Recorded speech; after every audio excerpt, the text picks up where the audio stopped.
女人過得唔好，就因為佢太過盡力，太過負責任，將家務都攬晒上身，當然會行得攰，行得吃力。呢一班中年婦人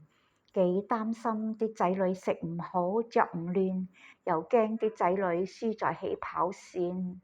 將自己全部嘅時間、精力、感情都投入喺啲仔女身上，係好多中年女人嘅現狀嚟㗎。但因為過度嘅期待同關注，到最後大人焦慮，啲細路抑鬱，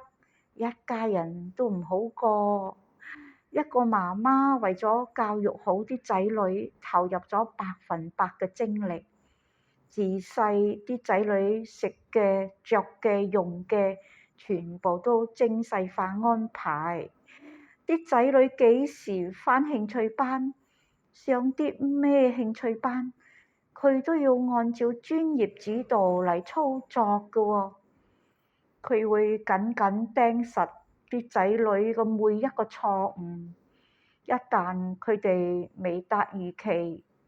個媽媽咧就會食唔落、瞓唔着，日子就越過越攰，越攰就越煩躁，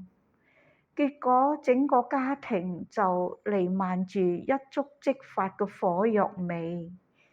越係在意，你越係焦慮。拉緊同放鬆之間嘅分寸，係一位中年女人在教育上嘅本事，亦係自我嘅修行。